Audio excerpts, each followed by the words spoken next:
Now, ang focus lang ng discussion natin for today is for us to transform from general form, from this form of the quadratic function to this form of the quadratic function. So, in order for us to do that in a systematic manner, we are going to follow certain steps. Still, our steps for today will still hide it through an acronym or through a word na tatawagin natin this time is ALAC. Bakit nga ba alak? So last time, it's Yossi. One of the vices na pwede mong ma-encounter in your life. Another vices that you can encounter is yung alak or taking liquor or drinking liquor. So, yan yung pwede rin natin ma-encounter in our life. So, due to peer pressure or uh, out of curiosity, because you want to know kung ano nangyayari, you want to prove kung ano nangyayari kapag ang isang tao ay nakatake ng alak. So, the tendency is you are trying it. So, out of your curiosity or due to peer pressure, nakakatikim tayo ng alak. So, in our life, darating at darating sa buhay natin na dadaan yung point na you will be tempted on taking drinking liquor. Yan sinabi nga sa commercial, when you drink responsibly. Bakit ganun yung sinasabi sa commercial? When you drink responsibly, it's because sinasabi nga nila, pag nakilom ka ng alak, lalo na pag sobra, is that nawawala ka sa pag-iisip mo. Parang nawawala ka sa sarili mo that you don't know already what you are doing. So, yung mga bata na nakakita doon sa mga taong sasabihin natin na nalalasing, so they are thinking of what will happen if they are the ones who will do that. Siyempre, sabi nga, di ba, kung ano nakikita ng mga bata sa mga matatanda, ay pwede nilang magaya. So, ganun din yun. So, yung nakikita ng mga kabataan na nag-iinom, so possible na magaya nila yon.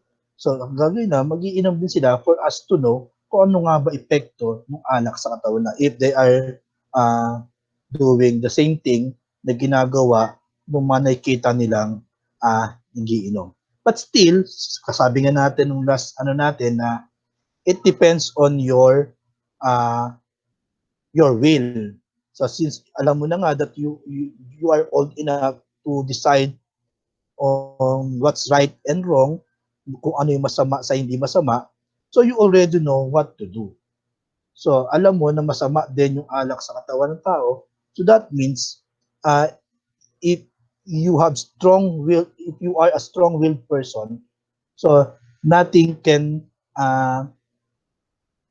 tell you to or force you to take drinking liquor, to take liquor. Kasi alam mo that that's also one of the vices that when started, mapapadalas na, tapos mag-end up na araw-araw na, then simula umaga. May mga ganun simula umaga pa lang, hanggang gabi nag-iinom na.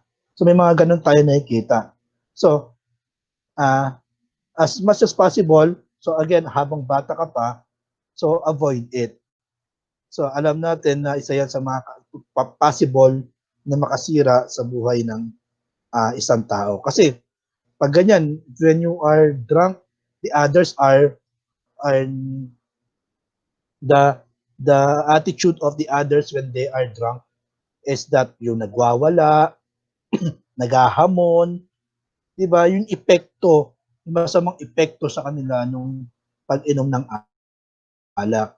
The others are just after drinking and get drunk, natutulog na lang. But still, dapat alam mo na masama pa rin sa kalusugan mo kapag nag-take ka ng alak, kasi possible na parang yung pagsisigarilyo, nakaka-addict din siya. So baka pag natikman mo, magustuhan mo, hanap-hanapin mo. And when that time comes, hindi mo na siya maalis sa system ng katawan mo. Hanap-hanapin na every day, hanap-hanapin na every hour. Pero bang ganun every hour? Every hour yung lasa ng alak para lang masatisfy yung pangangailangan ng katawan mo. So if you don't want to experience that, so sa start pa lang, dapat alam mo na since masama siya, so you are not going to take it. Diba? Katulad ng sinabi natin, diba? Hindi ka mapipilit ng kahit sino kung ayaw mo. Kasi ibig sabihin nun, kung ayaw mo, you are at you are a person na may strong will and you are a person na iniisip yung future. Na iniisip mo yung future. So ganun. Ganun yung possible na mangyari. So, as for me, is in just my own opinion, I don't believe that when you drink and get drunk, na hindi mo na alam yung ginagawa mo. Kasi ako mismo, out of curiosity, I proved it. So, I tasted it, then I get drunk. Then, I proved that even if you get drunk, you still know what you're doing. So they are just pretending that they don't know what they are doing because maybe they want someone to take care of them. Yung ayaw nilang may gawin pang iba, gusto nila alagaan na lang sila. Parang ganoon. But I'm pretty sure na you still know what you're doing even if you are drunk. So alam mo pa rin 'yon. Others are just pretending that they don't know it. Kasi for example, meron naman mga iba na when they take drinking liquor, nagpa-pass out sila because yung katawan nila is hindi sanay doon sa bagong na-take nila sa buhay nila. So, ang nangyayari is madaling malasing tapos nahihimatay kasi nga yung system ng katawan nila may bagong pumasok. So, ganun din yun. So,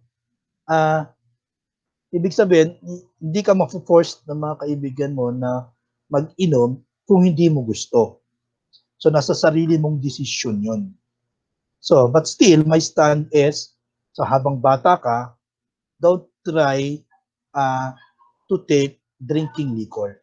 Kasi alam mo, since you are already old enough, alam mo kung ano yung tama at mali, alam mo rin yung makakasama sa'yo at yung hindi makakasama sa'yo. And again, if you want to have a better life in the future na iwas sa mga sakit, so umpisa pa lang, ngayon pa lang, umpisahan mo na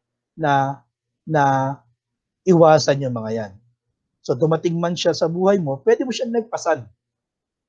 Pwede mo lagpasan so that pwede mo siyang lagpasan when you are thinking of your future. So iisipin mo lang yon, then yung mind mo is nakaset sa magiging future mo. So sa gusto mong marating in the future. Kasi nga, yan pagtitake ng alak kasi the others are using that as a stress reliever. Ginagamit as a stress reliever. If when they do have problems, they drink. But I don't think when they drink, the problems will disappear.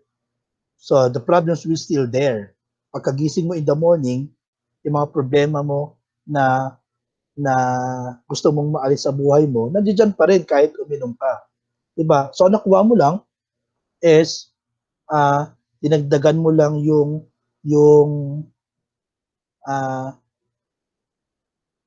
alcohol sa katawan mo o yung alak sa katawan mo na makakasira dun sa atay mo na in the future. Maaring sa ngayon, hindi mo pa mararamdaman yun if you are already taking it. But in the future, so ayun nga sinasabi natin, di ba? In the future. So ano kaya mangyayari, di ba? So, if you want to live longer, so avoid uh, uh, those vices that I've mentioned. Una is yung yosi, taking cigarettes, and this time, yung taking drinking liquor, yung tinatawag nating alak. So, ayan yung message ng steps natin na tinatawag nating alak. So, paano nga ba tayo nagtatransform ng quadratic function, ng general form ng quadratic function to the vertex form? So, una, A stands for apply completing the square. So unang pwede natin gawin is that we can apply completing the square. So going back on our lesson about solving quadratic equation, so we do have there a lesson na a method wherein we can make use of completing the square. So we're just going to recall it for us to transform the general form of the quadratic function into the vertex form. Then L stands for let's isolate and simplify equation until it became vertex form. So pag in-apply mo yung completing the square, isolate mo lang yung given equation, then simplify it until it became vertex form. So, two steps pa lang, you are already transformed it, you have already transformed the given general form to the vertex form. That is by using completing the square. But, sabi dito, another A stands for, and if you find it difficult or confusing, so ibig sabihin, there is another way. So, the other way is, A stands for, kindly look for H and K, then substitute to the vertex form. Kasi if you're going to look at the vertex form, meron tayo dong H and K. So, ang kailangan lang natin is to find out for the H and K, then ipalit natin, substitute natin yon on this form of the equation. Then we are already on the vertex form of it. So, alam na natin na naka-vertex form agad tayo because we already find out for the vertex of it. So, paano natin makukuha yung vertex? So, alamin natin kung paano ba makuha yung H and K na sinasabi natin dito. So again, these steps is telling us that there are two ways for us to transform general form of the quadratic function to vertex form. The first one is with the use of completing the square.